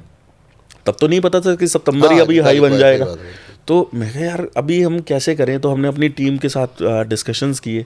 फिर हमने सोचा कि इसको फेज्ड मैनर में इन्वेस्टमेंट करते हैं। तो हमने इवन जो अपना AIF है उसके बीच में 2.5 साल में एंट्री कर रहे हैं। आप जनरली ये चीज़ मेरे लिए, और ये चीज़ हमें बिल्कुल भी पता नहीं थी। मुझे ऐसे भी बहुत सारे वेटरन्स मिले जो 40-40 साल से स्टॉक मार्केट में हैं। उन्होंने आके बोला कि राजेश आप पहले आदमी आए हो कि जो एज अ फंड मैनेजर 2.5 साल में पूरी इन्वेस्टमेंट 1 करोड़ की ले रहे हैं। नहीं तो जनरली AIF में भी हाँ, जो लोग वो एक इन्वेस्ट बार करते थे वो एक ही बारी में ले लेते हैं, या बिल्कुल। 5-6 महीने में, 8 महीने में पैसा सारा ले लेते हैं। तो हमें लगता था कि मार्केट में करेक्शन आएगी। हमने इस साल जब मार्च में अपना फंड को स्टार्ट किया, क्योंकि थोड़ा टाइम लग जाता है आपको गवर्नमेंट की सारी बॉडीज़ को अपॉइंट करने में, तो हमने 3 साल की बजाय उसको 2.5 साल रख के वैसा ही इन्वेस्टमेंट होराइजन रख लिया कि हर क्वार्टर में 10% अगर 100 रुपये आप इन्वेस्ट कर रहे हो तो 10-10 रुपये लेते रहेंगे, ताकि धीरे धीरे हमारी टाइमली एंट्री होती रहेगी मार्केट में। मार्केट में होती रहे। तो अभी हम जैसे 3 या 4 क्वार्टर्स निकले हैं, तो 3 क्वार्टर्स के बाद हमारी एंट्री, अभी भी मार्केट अगर करेक्ट हो रही है तो हमारी एंट्रीज और बेटर बनती जा रही है। तो हमें लगता है ये अच्छा कम्युलेशन फेज़ है, और फिर जब मार्केट में ग्रोथ और उसके बाद यूफोरिया आएगा तब एक अच्छा टाइम इसका आएगा। फ़ायदा मिला किधर आपको? मतलब जैसे कि सामान्य तौर पर जैसा आपने बताया कि एक मुश्त पैसे लोग ले लेते हैं। अब जब आप थोड़ा सा समय मिल रहा है और लोगों को अगर आपके ऊपर भरोसा है कि नहीं, इनका पास्ट रिकॉर्ड काफ़ी शानदार रहा है, तो लोगों को भी एक रिलीफ मिल गया कि भाई 1 करोड़ एक साथ नहीं देने देने, पड़े। थोड़े थोड़े करने के देने। उसका फ़ायदा मिला क्या कुछ आपको? ज़बरदस्त फ़ायदा मिल रहा है विपुल जी। अगर यही मैं मान लीजिए मैं 1 करोड़ रुपए मार्च में ही ले लेता, तो मुझे सबसे पहली एज अ फंड मैनेजर क्या होता कि या तो उन मैं पैसों को मार्केट में deploy डिप्लॉय करूं, या फिर उसको जब तक रिटर्न नहीं बन रहा है उसको मैं किसी लिक्विड म्यूचुअल फंड में रखूं। ऑब्वियसली लोगों ने मुझे पैसे लिक्विड म्यूचुअल फंड में डालने के लिए तो नहीं दिए। नहीं दिए। तो जनरली फंड मैनेजर्स क्या करते हैं, जब भी उनके पास पैसे आते हैं वो they end up deploying that money. वो स्टॉक मार्केट में जो भी उनके पास उस वक्त अच्छी अपॉर्चुनिटीज़ होंगी उसमें पैसा डाल देंगे। तो क्योंकि हम फेज्ड मैनर में चल रहे हैं, हमने 100 की बजाय 10 रुपये डाले, फिर 10 रुपये जून में डाले, फिर 10 रुपये सितंबर में डाले, और अब 10 रुपये फिर दिसंबर में डालें। तो उससे हमारी जो एंट्री है, वो जो हम एवरेजिंग का कॉन्सेप्ट म्यूचुअल फंड में भी पढ़ते हैं, वो एवरेजिंग बहुत अच्छी होती जा रही है शेयर्स के बीच में। क्योंकि हम जिन शेयर्स में काम कर रहे हैं वहाँ पर म्यूचुअल फंड जनरली ऑपरेट नहीं करता, उनके पास वैसी परमिशंस नहीं है। तो वहाँ पे हमारे लिए एक अपॉर्चुनिटी हमें लगता है कि लॉन्ग टर्म के लिए क्रिएट हो रही है, कि जहाँ पर आने वाले टाइम में इन शेयर्स में बेहद ही अच्छे और एक्सेप्शनल मल्टी बैगर रिटर्न्स बन सकते हैं। वाह! अच्छा सर, कई सारी चीज़ें, मतलब एक तो जो आपके एग्जांपल्स हैं ना, जो आपने 2-3 दिए अवंती फीड्स के और बाकी के, मैं और भी एग्जांपल आपसे सुनना चाहूँगा, लेकिन उस पर मैं बाद में आऊँगा। तो मैं बीच में एक सवाल इसलिए रख रहा हूँ कि बहुत सारे लोग इस कार्यक्रम को, जो लोग देख रहे हैं, उनको अभी भी थोड़ा सा कन्फ्यूज़न है AIF को लेकर के। नया इंस्ट्रूमेंट है, HNI इसके लिए कितना बेहतर है, नहीं है, किन के लिए ज़्यादा बेहतर हो सकता है, किस तरीके से बेहतर हो सकता है AIF, इस इंस्ट्रूमेंट के बारे में थोड़ा सा अगर हमारे दर्शकों को आप एक्सप्लेन कर सकें तो वो उनके लिए थोड़ा सा बेहतर रहेगा, समझने में आसानी जी, होगी। ये देखिए AIF stands for alternate investment fund, ठीक है। तो बेसिकली ऑल्टरनेट्स, जो ट्रेडिशनल इन्वेस्टमेंट के इंस्ट्रूमेंट्स नहीं हैं उनको ऑल्टरनेट्स बोलते हैं। मैं एग्जांपल से समझाता हूँ, उससे ज़्यादा इजीली समझ में आएगा। ट्रेडिशनल में हम क्या कह सकते हैं कि गोल्ड हो गया, या रियल एस्टेट हो गया, या फिर स्टॉक मार्केट में अगर एंट्री कर रहे हैं तो म्यूचुअल फंड्स के थ्रू एंट्री हुई, या नॉर्मल अगर किसी ने स्टॉक मार्केट में एंट्री करी तो ये सब, और या फिर हमारे पास फिक्स डिपॉजिट हो गए, है ना, ये अपने ट्रेडिशनल वेज हो गए। ऑल्टरनेट्स में, इन्वेस्टमेंट्स में क्या आता है कि वैसी अपॉर्चुनिटीज़ जो नॉर्मल तरीके से अवेलेबल नहीं है। तो इसमें जैसे स्टार्टअप्स में इन्वेस्ट करना, जो कि आज की डेट में एक नया, है ना, मुहिम चली हुई है कि ये नए अच्छे स्टार्टअप्स में आप इन्वेस्ट कर सकते हैं। SMEs में, अब ये SMEs का भी जो कॉन्सेप्ट है इंडिया में, ये हम UK से बेसिकली हमने अडॉप्ट किया है। वहाँ पर 2012 में सेबी ने इसका फ्रेमवर्क बनाया था, और 2013 में BSE SME और 2014 में NSE SME एक्सचेंज बनाई गई। तो ये अभी बहुत रिलेटिवली बहुत नया कॉन्सेप्ट है, मतलब सिर्फ इस कॉन्सेप्ट को लॉन्च हुए 10-12 साल हुए। और SME एक्सचेंज UK में भी है। तो वहाँ पर जो छोटे बिजनेसेस हैं, छोटे इन द सेंस वो हो सकता है 50 करोड़, 100 करोड़, 200 करोड़, 400 करोड़, 500 करोड़ का रेवेन्यू करते हो, ऐसे बिजनेसेस अपने आप को लिस्ट करते हैं और थोड़ा सा पैसा मार्केट से रेज करते हैं ताकि अपने बिजनेस में आगे ग्रोथ लेकर आ सकें। तो ये कॉन्सेप्ट गवर्नमेंट ने इंट्रोड्यूस किया। तो ये अगेन ट्रेडिशनल इन्वेस्टमेंट नहीं है, क्योंकि कंपनीज छोटी हैं और बहुत ज़्यादा आपको पहले बिजनेस की अंडरस्टैंडिंग होनी चाहिए। तो ये एक नॉर्मल रिटेल इन्वेस्टर के लिए प्रोडक्ट नहीं बनाया गया। स्टार्टअप्स के अलावा, एसएमईज़ के अलावा स्पेशल सिचुएशन फंड्स आते हैं। मान लीजिए कोई कंपनी का दिवाला निकल गया, जिसको कहते हैं बैंक्रप्सी हो गई, अब उस बिज़नेस को रिवाइव करके दोबारा से उस बिज़नेस को खड़ा किया जाए, तो ऐसे प्राइवेट इक्विटी फंड्स आते हैं जिनके थ्रू आप इन्वेस्टमेंट कर सकते हैं। फिर इसके अलावा जैसे मैंने बताया कि अगर आप अनलिस्टेड शेयर्स, जो अनलिस्टेड कंपनीज़ हैं, उसमें अगर आप डेट देना चाहें, उनको डेट देना चाहें, तो उसके लिए भी इंस्ट्रूमेंट गवर्नमेंट ने क्रिएट किया।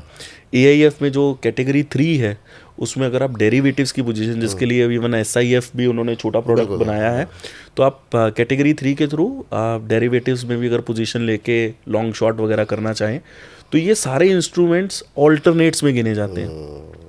अब इसमें किस तरह के इन्वेस्टर को इन्वेस्टमेंट करना चाहिए? पहली बात तो ये रिटेल का प्रोडक्ट ही नहीं है, क्योंकि मिनिमम इन्वेस्टमेंट ही 1 करोड़ रुपए का है। तो 1 करोड़ रुपए का अगर आप एक फंड में अगर निवेश कर रहे हैं, तो कम से कम आपका नेटवर्थ, मतलब गवर्नमेंट बोलती है कि कम से कम 7.5 करोड़ का तो होना चाहिए, या 5 करोड़ के आपके पास फाइनेंशियल मतलब जो आपके टोटल नेटवर्थ है, संपत्ति वगैरह को मिला के 5 करोड़ से ज़्यादा होना चाहिए। हम तो बोलते हैं कि आप मे बी आपको 10 करोड़ से भी ऊपर का नेटवर्थ हो, तब आप ऑल्टरनेट्स में आइए, ताकि आप धीरे धीरे मतलब एक्सपोजर लेना शुरू कर सके, ताकि एक बाकी जब आपकी फाइनेंशियल प्लानिंग सबसे पहले, अगर एक नॉर्मल इन्वेस्टर की बिहाफ पर बोलूं, तो सबसे पहले तो उसको अपनी फाइनेंशियल प्लानिंग करनी चाहिए कि उसके अपने गोल्स सेट होने चाहिए, जिसके करस्पॉन्डिंगली उसको पता है कि मुझे 5 साल बाद इतने पैसे की ज़रूरत है, 10 साल बाद इतने पैसे की ज़रूरत है। उसके हिसाब से आपको सही इंस्ट्रूमेंट में, ट्रेडिशनल इंस्ट्रूमेंट्स में इन्वेस्टमेंट करनी चाहिए। अगर वो सब पूरे हो गए, उसके बाद आता है कि अगर आपको स्टॉक मार्केट में सीधा खुद से एक्सपोजर लेना है, या फिर अगर आपके पास इनफ पैसा है, तो आप ऑल्टरनेट्स के थ्रू, मतलब फंड मैनेजर्स के थ्रू, क्योंकि फंड मैनेजर दिन रात यही काम करते हैं, ऐसे लोग ऑल्टरनेट्स में आ सकते हैं। ऑल्टरनेट्स में आने का फ़ायदा क्या है? सबसे बड़ी बात है, ये ट्रेडिशनल इन्वेस्टमेंट से कुछ अलग, कुछ बेटर रिटर्न्स बना पाते हैं, पैसे ज़्यादा बेहतर बना पाते हैं। तो इस वजह से आपको ऑल्टरनेट्स पिक कर सकते हैं आप। अगेन आप देखिए कि किस तरह के इन्वेस्टमेंट्स में आपको ज़्यादा इंटरेस्ट है, या फिर किस तरह की इन्वेस्टमेंट्स आपको किस तरह के रिटर्न्स बनाकर दे सकती है, तो उसके हिसाब से आप इन्वेस्टमेंट्स पिक करके ऑल्टरनेट्स में इन्वेस्टमेंट्स कर सकते हैं। पास्ट ट्रैक रिकॉर्ड किसी कंपनी का देखना कितना सही होता है? जैसे आपने तो बहुत अच्छे अच्छे एग्जांपल बताए, 100% का CAGR, लेकिन बहुत लोग कहते हैं कि पास्ट ट्रैक रिकॉर्ड पे उतना, मतलब ठीक है, जो बीत गई सो बात गई वाली बात है। बिल्कुल ठीक बात तो आपका इंडिविजुअली, मतलब अगर आप एक एक्सपर्ट हो, तो आप क्या कहोगे इस पर?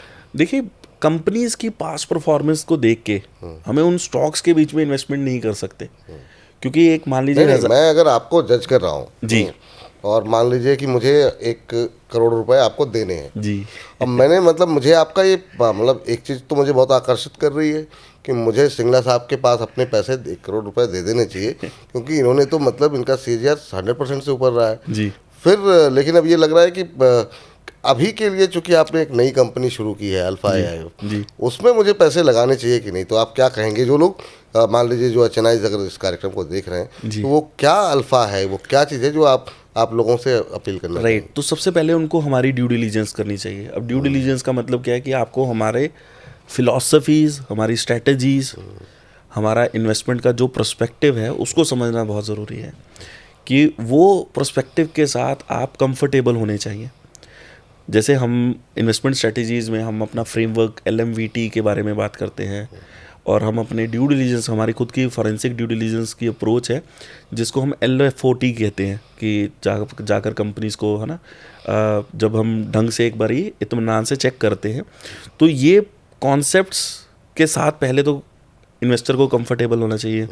और फिर जिस इंस्ट्रूमेंट में हम इन्वेस्ट कर रहे हैं, उसमें वॉलेटिलिटी भी है। SMEs के शेयर्स हैं जो मार्केट में अगर उतार चढ़ाव आएंगे, तो वॉलेटिलिटी से अगर किसी को डर लगता है, मान लीजिए अगर उसको 10% करेक्शन में या 15% करेक्शन देख के, 20% करेक्शन देख के लगता है कि यार ये हार्ट बीट ऊपर नीचे होती है, तो वो शायद सही इन्वेस्टर नहीं होगा हमारे प्रोडक्ट के लिए। हमारे प्रोडक्ट के लिए वो ही इन्वेस्टर अच्छा है जो ये मानकर चलता है कि मुझे स्टॉक मार्केट में अगले 5 से 8 साल इन्वेस्टमेंट रखनी है, और मार्केट की जो ये वॉलेटिलिटी है इन लॉन्ग रन एक छोटी सी नॉइस बन के रह जाएगी, और वो पता भी नहीं चलेगा कि जब वो शेयर का प्राइस कई गुना बन गया कि बीच में करेक्ट भी हुआ था। तो वैसे इन्वेस्टर्स को हमारे बारे में समझ के हमारे साथ जुड़ना चाहिए। हमारी जो टीम है वो कैसे काम कर रही है, मेरे साथ मैंने आपको विपुल जी जैसे शेयर किया था, देखा बिल्कुल, जो है काफ़ी एक्सपीरियंस लोग आपके साथ हमारे साथ थोड़ा सा बताएं अपनी टीम के हाँ, तो मेरे साथ एक हमारे फंड मैनेजर हैं मनीष नाथ जी जो जुड़े हुए हैं, और साथ में मेरे इशिमा हैं जो हम इन्वेस्टमेंट कमेटी का पार्ट बनते हैं। तो मनीष नाथ जी ने हमारे साथ जुड़ने से पहले 22 साल न्यूयॉर्क स्टॉक एक्सचेंज पे काम किया है, और वहाँ पे वो आर्कस्टोन कैपिटल जो कि एक यूएस बेस हेज फंड है, उसका passage to India opportunity fund manage करते थे। और वो फंड को मैनेज करते हुए उन्होंने एक्सेप्शनल रिटर्न्स बनाए हैं, जिसकी वजह से वो पूरे वर्ल्ड में number 1 AIF fund manager ranked है। मैं इंडिया के फंड मैनेजर्स की नहीं बात कर रहा हूँ, मैं पूरे वर्ल्ड में बता रहा हूँ। उन्होंने उस फंड में 2013 में ज्योति रेजिन पिक किया था अपने इन्वेस्टमेंट में, वो 1 करोड़ की इन्वेस्टमेंट आज 2025 में 700 करोड़ है। एस्ट्रल पाइप पिक किया था 300 करोड़ की वैल्यूएशन पे, आज 60,000 करोड़ का मार्केट कैप है, 1 करोड़ की इन्वेस्टमेंट तकरीबन 200 करोड़ है। इसके अलावा वॉरी रिन्यूएबल्स, रेफेक्स, पीडीलाइट, उन्होंने बेहद ही बढ़िया इन्वेस्टमेंट करी है। उनकी भी वही स्ट्रेटेजी रही है शुरू से कि माइक्रो कैप्स में इन्वेस्टमेंट करना है, और मेरे बहुत ही अच्छे दोस्त रहे हैं 10 साल। उन्होंने मेरे को काफ़ी चीज़ें सिखाई भी हैं, और मैंने काफ़ी लर्न भी किया है उनके साथ। और जब हम अपना फ़ंड स्टार्ट कर रहे थे और वो वापस न्यूयॉर्क से वापस आ गए, इंडिया वापस आ गए, तो हमने बोला कि आप हमारे को क्यों नहीं ज्वाइन करते, क्योंकि हमारी सोच काफ़ी सिमिलर है, मिलती है। तो वो हमारे साथ फुल टाइम काम कर रहे हैं। इशिमा इनफैक्ट हमें ज्वाइन करने से पहले अर्नेस्ट एंड यंग के लिए ही पहले पूरे यूरोप की वैल्यूएशंस को हेड करते थे, और यूरोप में अलग अलग कंट्रीज़ अलग अलग चीज़ों के लिए फेमस है। जैसे हम बात कर रहे हैं कि यूके में फाइनेंशियल सर्विसेज का काम है, जर्मनी में इंजीनियरिंग गुड्स, मतलब हम कहते हैं ना कि कोई भी ये इंजन जर्मन मेड है, इटली में ये इटालियन फूड, इटालियन लेदर, इन सब चीज़ों बिजनेसेस का ज़्यादा काम है। फ्रांस में कंज्यूमर डिस्क्रिशनरी, परफ्यूम की बॉटल्स, वाइन की बॉटल्स। तो इन बिजनेसेस की ड्यू डिलिजेंसेस करना, इन बिजनेसेस के वैल्यूएशंस निकालना, उन पे उनकी बहुत ज़बरदस्त पकड़ है। तो हम 3 लोगों के साथ हमने कंपनी का इन्वेस्टमेंट कमेटी फॉर्म किया है, और उसके साथ हमारे पास पूरी एनालिस्ट की टीम और इन्वेस्टमेंट बैंकर्स हैं, जिसके थ्रू हम ये पूरा एक स्ट्रक्चर्ड तरीके से काम कर रहे हैं, और हम उम्मीद करते हैं कि हम आने वाले टाइम में भी अच्छे रिटर्न्स जनरेट कर पाएंगे। नहीं सर, बिल्कुल करेंगे आप। मेरा एक छोटा सा सवाल ये कि आगे 2-3 सवाल महत्वपूर्ण आखिरी के राउंड में हम चल रहे हैं, लेकिन एक चूँकि पर्सनल लाइफ से जुड़ा हुआ है, क्योंकि आपने कहा आप मिडिल क्लास बैकग्राउंड से आते हैं, तो एक मिडिल क्लास व्यक्ति के लिए एक सपना होता है बड़ा घर, बड़ी गाड़ी। अब आप 1 करोड़ से इन्वेस्टमेंट लेते हैं, मतलब बहुत लोगों के लिए तो मतलब लाख रुपए की इन्वेस्टमेंट भी बड़ी चीज़ होती है, आप 1 करोड़ से इन्वेस्टमेंट लेना शुरू करें, तो माता पिता को क्या लगता है, मतलब बताइए, मतलब कि मतलब बड़ा हो गया बेटा, मतलब इतना कि मतलब 1 करोड़ रुपए से तो शुरुआत कर रहा है, तो वो एक्सपीरियंस कैसा, मतलब जब आप सोचते हो अपना बैकग्राउंड देखते हुए, तो वो क्या फीलिंग आती है कभी अगर पीछे मुड़ के देखना हो तो? विपुल जी, बहुत ही मतलब ये हार्ट टचिंग क्वेश्चन है आपका। मतलब जनरली इंटरव्यूज़ में मेरे से लोग ऐसा क्वेश्चन नहीं पूछते। इनफैक्ट एक दिन मेरे को याद है, मैं अपनी मदर से बात कर रहा था, और मैं उनको मतलब यही जर्नी की बात कर रहा था। हमारे पास कुछ तकरीबन 250 करोड़ के करीब की कमिटमेंट्स इन्वेस्टर्स ने की हैं, और 250 करोड़ अपने में एक अच्छा खासा बड़ा सम है। और मैं यही बात कर रहा था कि आज से 10-15 साल पहले कि मतलब तब तो हमें 1 करोड़ ही अपने हमें बहुत बड़ी फिगर लगती थी। तो और अभी वो ऐसा लगता है कि 1 से वो 100 करोड़ कब हुआ, और वो 100 करोड़ का भी तो ये पहला फंड है, और अभी तो ये अभी जर्नी शुरू हुई है, तो वो 250 करोड़ पे पहुंच गए कि मतलब वो जीरोस बढ़ती जा रही हैं, और मतलब चीज़ें मतलब हो रही हैं हमारे लिए। तो मुझे ऐसा लगता है कि अपने आप में ही मतलब ये अद्भुत है। अद्भुत है कि एक मिडिल क्लास फैमिली से एक लड़का निकलता है एक बड़ी सोच के साथ, और वहाँ से सफ़र यहाँ तक पहुँचना 250 करोड़ कि मतलब जो है वाकई में ये अपने आप में तारीफ़ की बात है सर। और मुझे लगता है बहुत लोगों के लिए, जो लोग अभी यंग बच्चे जो देख रहे हैं, जो इस क्षेत्र में आना चाहते हैं, उनके लिए आप रोल मॉडल हैं कि मतलब सिर्फ सपने देखना नहीं, उन्हें पूरे करना भी जो है, कुछ सलाह देंगे उनको जो लोग, क्योंकि अब ये इस सेक्टर में कैपिटल मार्केट एक ऐसा सेक्टर हो गया, अब तो शेयर भी सारे चल रहे हैं, कैपिटल मार्केट की थीम चल रही है, बहुत लोग नए लोग आ रहे हैं इसमें, उनको क्या सलाह देंगे आप? देखिए, इस हमें सेक्टर में किन्हें आना चाहिए? मुझे ऐसा लगता है विपुल जी कि ये मतलब एज अ बिजनेस भी कह लीजिए, और इवन कोई आदमी, कोई अगर यंग पर्सन अपना एज अ बिजनेस कुछ भी बिजनेस स्टार्ट करना चाहता है, एज एन एंटरप्रेन्योर बनना चाहता है, तो अपॉर्चुनिटीज़ इंडिया में बेहद ज़्यादा हैं। मतलब अपॉर्चुनिटीज़ इमेंस हैं। उसके लिए जो मेहनत है, वो जो मैं हार्ड वर्क नहीं कहूँगा, क्योंकि मुझे ऐसा लगता है कि हार्ड वर्क, जो आदमी जिस चीज़ को प्यार करता है फिर वो हार्ड नहीं रहती। हाँ, तो ये बात है। मतलब मेरे लिए, अगर मैं स्टॉक मार्केट के बारे में बात नहीं करता तो मुझे ऐसा लगता है कि मेरा वो शायद टाइम ख़राब हो रहा है। तो अ, अगर आपको उस तरह का पैशन है, उस तरह का प्यार है, लगाव है किसी भी फील्ड में, तो आप उस फील्ड में बहुत आगे बढ़ सकते हैं। तो तब आपको अपने आप को रोकना नहीं है कि आपको सिर्फ जॉब में रहना है या कैसे है। और बिजनेस स्टार्ट करने के लिए मतलब आपको मेहनत तो लगेगी, साथ में मुझे लगता है कि अंडरस्टैंडिंग, क्योंकि बिजनेस में 3 4 5 तरह की चीज़ें हैं कि बिजनेस के फाइनेंसिस को समझना, मार्केटिंग को समझना, एचआर के पार्ट को समझना, है ना, सेल्स को समझना, और इवन टेक्नोलॉजी को समझना। ये जो 5 6 डिविजन्स हैं, इसके बारे में अगर आपको अंडरस्टैंडिंग एक बेसिक लेवल पर और एक कैसे काम किया जा सकता है वो हो जाए, तो आप बहुत ही स्ट्रक्चर्ड तरीके से किसी भी बिजनेस को बड़ा कर सकते हैं। बहुत अच्छी बात सर। अच्छा सर, मैं जाने से पहले एक तो मार्केट पे थोड़ी सी बात करनी है अभी करंट लेवल पे, क्योंकि हमारे बहुत सारे रिटेलर्स दर्शक हैं, उनको भी कुछ मिल जाए जाने से पहले, और जो आपकी पकड़ है बाज़ार को लेके। लेकिन उससे पहले एग्जांपल्स जो आपने दिए ना, मैं चाहूँगा कुछ एक और एग्जांपल ऐसे बताइए ना जो आपने बीते प्री IPO में बीते 6 साल में लगाए, और कुछ एक नाम के साथ अगर आप बता सकें जहाँ पे आपने अच्छे पैसे बनाए हों, जहाँ पर जो नाम लोगों के जहन में अभी भी ताज़ा हैं, जैसे अभी आप वारी का जिक्र कर रहे थे। जी, तो मैं वॉरी रिन्यूएबल्स के भी बारे में बात कर सकता हूँ, वॉरी एनर्जीज़ के बारे में भी बात कर सकता हूँ। वॉरी रिन्यूएबल्स में मैंने जैसे बताया कि हमारे फंड मैनेजर मनीष नाथ जी ने इन्वेस्टमेंट किया था, उसकी ही काउंटर पार्ट कंपनी है वॉरी एनर्जीज़। उसमें हमने अपॉर्चुनिटी में प्री IPO में इन्वेस्ट किया था। 4,000 करोड़ की वैल्यूएशन पे उसका प्री IPO हुआ था, और तकरीबन 40,000 करोड़ के मार्केट कैप पे उसका IPO हुआ है, और वहाँ से भी वो शेयर तकरीबन डबल पे खड़ा है ना। सबसे ज़्यादा सब्सक्राइब्ड IPO था इंडिया का। और कंपनी ने पिछले 3 साल में जिस हिसाब से ग्रोथ दिखाई, इनफैक्ट बहुत ही बिरले ऐसे बिजनेसेस होंगे जो कि 4,000 से 80,000 करोड़ की जो ये जर्नी है, हार्डली 3 साढ़े 3 साल में कंपनी ने कवर की है। और यहाँ से भी जो जो उनके पास ऑर्डर बुक है, कुछ तकरीबन 25,000 करोड़ प्लस की ऑर्डर बुक है, और हमें लगता है कि यहाँ से मतलब कंपनी हो सकता है 80,000 करोड़ से भी आने वाले टाइम में 8 लाख करोड़ की भी मार्केट कैप अगले 5 7 साल 10 साल में हमें देखने को मिले। क्यों इस तरह का मतलब वो बिज़नेस है कि जिस पेस पे सोलर में काम हुआ है इंडिया में, उन्होंने वो बिल्कुल सही समय पर सही अपॉर्चुनिटी को टैप किया है कि कैसे सोलर में काम करना चाहिए, और इंडिया में मतलब वो एक मिसाल वाली कंपनी है ना क्रिएट हो रही है। और भी बहुत सारे बिजनेसेस हैं जो कि चाहे हमने इन्वेस्टमेंट नहीं भी किया हो, हाँ, लेकिन पर बहुत बड़े बने हैं। तो उसमें मैं कुछ एग्जांपल्स देना चाहूँगा। जैसे पहली कंपनी है HDFC बैंक। 1995 में जब IPO आया था तो मात्र 400 करोड़ की वैल्यूएशन थी विपुल जी। आज तकरीबन 15.25 करोड़ का मार्केट कैप है कंपनी का। तो कंपनी मतलब 1 करोड़ रुपए की इन्वेस्टमेंट आज तकरीबन 2,225 करोड़ है HDFC बैंक में। आइशर मोटर है, 35 करोड़ की वैल्यूएशन पे IPO आया था 1992 में।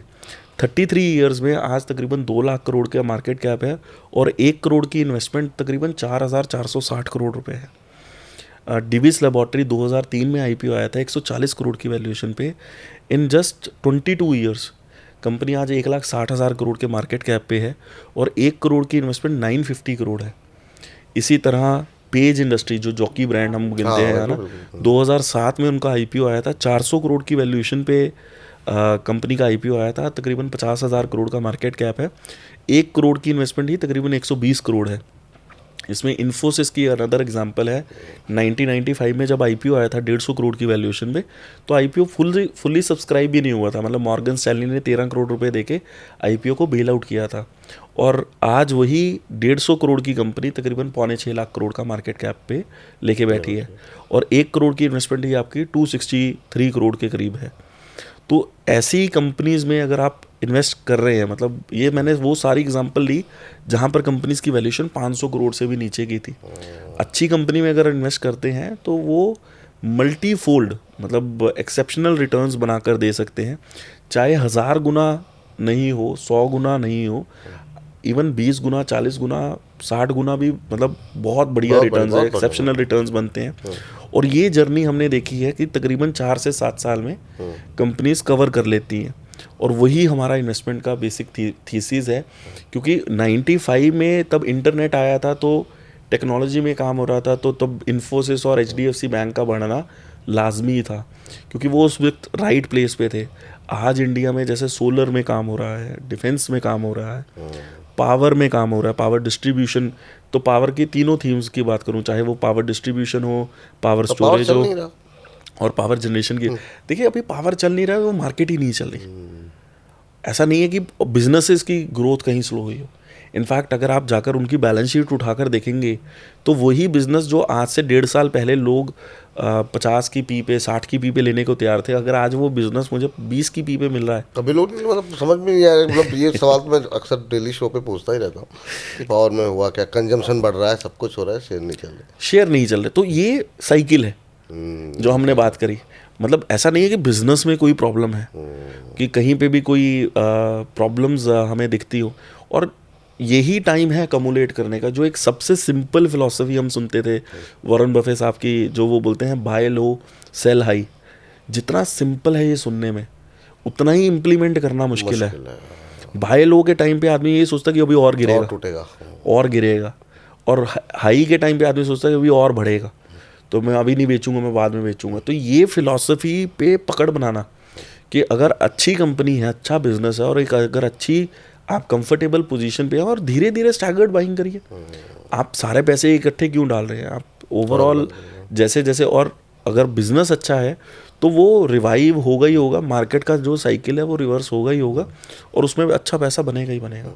अच्छा, एक हल्का सवाल मेरा थोड़ा सा मैं समझना चाहूँगा आपसे, क्या आप अपने एम्प्लॉयज़ को मतलब सैलरी देते हैं या फिर शेयर बताते हैं कि नहीं मल्टी बैगर हो जाएगा, सैलरी लेके क्या करोगे, 5-7 साल रख लो अपना जो है। तो मतलब कभी ऐसा होता नहीं, क्योंकि जिस तरीके से आप मल्टी बैगर तलाशते हैं, इतनी रिसर्च करते हैं, विजिट करते हैं, लोग सारे एम्प्लॉयज़ आसपास पूछते नहीं रहते हैं कि मतलब एक कोई शेयर बता दीजिए जो मल्टी बैगर बन जाए। तो अच्छी बात ये है कि विपुल जी, कई बारी तो वो एनालिस्ट ही हमारे पास निकाल कर लाते हैं कि जी ये बिज़नेस अच्छा लग रहा है, और फिर फाइनली हम कमेटी में डिसाइड करते हैं कि हाँ यार एक्चुअली ये बिज़नेस में दम है और इन्वेस्ट करना चाहिए। तो ओवरऑल देखिए, मैं मतलब हंसी मजाक में तो हम शेयर्स की बात करें, वैसे ओवरऑल ये चीज़ आज की यंग जनरेशन भी समझती है। मेरी हमारी टीम की जो एवरेज मतलब एज है वो शायद 30 ईयर से भी लेस होगी, और वो भी लोग समझते हैं कि अगर इक्विटी में सही टाइम पे एक्सपोजर ले लिया जाए तो अगले 5 से 10 साल से 20 साल में मतलब वो एक ऐसा पैसा बिल्ड कर सकती है आपके लिए जो कि शायद और कोई एसेट क्लास ना बना पाए। तो हम कोशिश करते हैं, और वो लोग भी, जैसे हमारे फंड के बीच में भी कुछ एम्प्लॉयज़ हैं जिन्होंने, अच्छा AIF में एक चीज़ बड़ी इंटरेस्टिंग है कि एज एन एम्प्लॉई आप 25 लाख रुपए में भी इन्वेस्टमेंट कर सकते हैं। तो 25 लाख रुपए में इन्वेस्टमेंट करनी है, और क्योंकि वो 2.5 साल में देना है तो साल के तो 10 लाख रुपए ही देने हैं। तो ऐसे कुछ मतलब एम्प्लॉयज़ ने भी हमारे फंड में पार्टिसिपेट किया है। बहुत अच्छी बात है सर, वो लोग उनके पैसे कई गुना हो, हम यही चाहेंगे। अच्छा, जाते जाते एक सवाल और, वो भी रिटेलर्स के लिए जो कि हमारे दर्शक हैं, चूँकि बाज़ार पे आपकी बड़ी पैनी निगाह है, और ये फेज़ बड़ा फ्रस्ट्रेटिंग है उन लोगों के लिए जिन्होंने 2020 के बाद एंट्री की, क्योंकि उनके पैसे लगातार बन रहे थे। बाज़ार में ऐसा भी दौर आ सकता है जहां साल भर पैसे ना बने, वो उन्होंने देखा नहीं था। तो उनकी जो फ्रस्ट्रेशन है, उनको ये दौर अब तक कभी कितना लंबा खिंच सकता है, और इस फेज़ में अभी आपको कौन से सेक्टर्स आपको लगता है कि अगली रैली के लिए जो सेक्टर्स आपको अच्छे लग रहे हो, अगर आप कुछ नाम लेना चाहें तो विपुल जी, मैं थोड़ा सा जो नए इन्वेस्टर्स हैं उनके लिए बोलूँगा कि उनकी पेशेंस टेस्ट की जाएगी। मार्केट एक ऐसी चीज़ है जिसमें आपको हर शेयर हर रेट पे मिलता है, आपको पेशेंस रखनी है, सिखाती है मार्केट। तो जिसके लिए ये पहला साइकिल है, मार्केट में हम ये बोलते थे कि जब हमारी बस हो जाएगी या किसी भी एक नॉर्मल इन्वेस्टर्स की बस हो जाती है कि यार ऐसा लगेगा कि वो शायद 6% एफडी ही ज़्यादा बढ़िया थी नॉर्मल इन्वेस्टमेंट से, तब वो शायद मार्केट का एक बॉटम लगेगा। तो हो सकता है आने वाले, जैसे हमें 2 साल की हम बात कर रहे हैं क्योंकि हम तभी स्टैगर्ड बाइंग में बैठे हैं, कि मार्केट के लिए थोड़ा सा चैलेंजिंग रहे। और ये चैलेंज क्यों है? क्योंकि फॉरेन की जो मार्केट्स हैं वो सपोर्टिव नहीं है। बट अगर आप इंडिया के बारे में बात करें, इंडियन जिस पेस पे हमारे पास आज मैन्युफैक्चरिंग में काम हो रहा है, हमारे पास जो हम बहुत सारी पीएलआई स्कीम्स लेकर आई है गवर्नमेंट, और इवन जो हमारे एक्सपोर्ट्स बढ़ रहे हैं, इवन जैसे हमने पावर जनरेशन के बारे में बात करी थीम के बारे में, तो चाहे वो पावर जनरेशन में सोलर हो, विंड हो, रिन्यूएबल्स, या फिर ग्रीन हाइड्रोजन हो, या फिर पावर स्टोरेज के बारे में बैटरी एनर्जी स्टोरेज सिस्टम्स हुए, या पावर डिस्ट्रीब्यूशन के बारे में, तो ये नेक्स्ट 10 साल में गवर्नमेंट ने 6,50,000 करोड़ से 7 लाख करोड़ तक पैसा खर्चना है पावर में, इस पूरी थीम पे।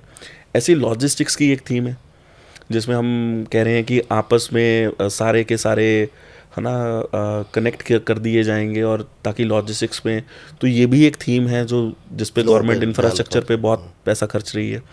सिमिलरली हमें लगता है रेलवेज़, तो वो लॉजिस्टिक्स का ही पार्ट बनेगा, रेलवेज़ के बीच में भी इसका काफ़ी इन्फ्लुएंस आएगा। डिफेंस एक ऐसी थीम है पिछले 70 सालों में, ये बहुत लोग कह रहे हैं महंगा है, आपको लगता है? देखिए डिफेंस के कई स्टॉक्स तो एक्चुअली में काफ़ी एक्सपेंसिव हैं, बट नए शेयर्स भी आ रहे हैं। ज़रूरी नहीं है आपको वही शेयर में पार्टिसिपेट करना है जो 150 की पी पे या 200 की पी पे ट्रेड कर रहा हो, और जहाँ पर मतलब वो जिसको बोलते हैं ना कि पी की एक्सपेंशन पहले ही हो चुकी है। आप कोशिश करिए वैसे बिजनेस में आए जो अभी स्टार्टिंग फेज़ में है डिफेंस के, और डिफेंस में बेहद तरह की चीज़ें हैं जो डेवलप होनी है इंडिया में। मतलब देखिए स्पेस में हम लोगों पहले इंडिपेंडेंट थे और आज स्पेस में हम काफ़ी है ना नाम तरक्की कर रहा है इंडिया। वैसे डिफेंस में भी आने वाले 10 साल 20 साल में बेहद मैसिव कंपनीज यहीं इंडिया में ही फॉर्म होंगी, और वहाँ पर आप पार्टिसिपेट करिए rather than going into companies जो पहली 25,000 50,000 या फिर इससे भी बड़े मार्केट कैप्स के ऊपर ट्रेड कर रही हों। वहाँ पे वही बात है कि उतना एक्सपोनेंशियल ग्रोथ आना मुश्किल होता है। जितना बड़ा इंजन होगा या जितनी बड़ी कंपनी होगी उसके लिए उतना तेज़ी से ग्रो कर पाना मुश्किल होगा। अगर आप एक छोटे बिजनेसेस में कंपैरेटिवली आते हैं, वहाँ पर आपको पेस ऑफ ग्रोथ अच्छी मिलेगी, और आपको तो हमें तो बेसिकली रिटर्न से मतलब है, तो वहीं पे ही एक्सेप्शनल रिटर्न्स भी वहीं पे ही जनरेट कर सकते हैं। हाँ राय सर, मतलब मेरा तो बातचीत ख़त्म करने का मन है नहीं, लेकिन बार बार ये कहा जा रहा है कि एक निश्चित समय सीमा है, आपका व्यस्त कार्यक्रम रहता है जी। एक सुझाव मेरा आपको ज़रूर रहेगा, बाकी चीज़ें चलती रहेंगी, कि जब भी आपके पास अपने व्यस्त कार्यक्रम से समय निकालिए, थोड़ा थोड़ा समय रिटेलर्स के लिए हमारे कार्यक्रम में आकर के ज़रूर दिया कीजिए। बाज़ार के अभी की सिचुएशन को लेकर के, भविष्य को लेकर के, वो मुझे लगता है कि जिस अंदाज में जो एक शिक्षक की भूमिका आप निभा रहे हैं ना, बोलने का जो तरीका है और बहुत आसान भाषा में, वो बहुत सारे निवेशकों के लिए, बहुत सारे रिटेलर्स के लिए वो बहुत अच्छा रहेगा सर। तो जब भी आपके पास टाइम मिल पाए आपका, तो हम लेना चाहेंगे आपका समय। बिल्कुल सही चीज़ है विपुल जी, मेरे लिए ऑनर की बात है कि आपने मेरे को आमंत्रित किया। मैं और ये सर इस कार्यक्रम की समाप्ति से पहले मैं ये ज़रूर कहूँगा कि एक अच्छे वक्ता, एक इतनी अच्छी जानकारी, मैं चाहूँगा कि अल्फ़ा एआईएफ जितने भी हमारे एचएनआई जो दर्शक हैं, जो लोग देख रहे हैं, वो आकर के देखें प्रोडक्ट को, समझें इस प्रोडक्ट को, और उसके बाद सोच समझ करके अपना निवेश का फैसला लें। और 250 करोड़ की आप बात कर रहे हैं, हम चाहते हैं कि आप और ज़्यादा नए नए प्रोडक्ट लेकर के आए, 250 से 2500 करोड़ और सारे नए प्रोडक्ट के साथ 25,000 करोड़, और आपकी ये यात्रा जो है वो अनवरत चलती रहे। बहुत बहुत शुभकामनाएं, बहुत बहुत धन्यवाद हमारी इस चर्चा का हिस्सा बनने के लिए, और बहुत मज़ा आया आपसे बात करके। बहुत बहुत बढ़िया लगा विपुल जी, बहुत बहुत शुक्रिया। तो आज की इस चर्चा को हम यहाँ समाप्त तो कर रहे हैं, और मतलब बहुत कुछ सीखने को मिला, बाज़ार के लिए भी सीखने के लिए है कि ये बाज़ार जो है वो आपका धैर्य मांग रहा है, आपका पेशेंस मांग रहा है। तो बहुत हड़बड़ा करके जल्दबाजी में निर्णय ना लें, अच्छी कंपनियों को सोच समझ के चुनें।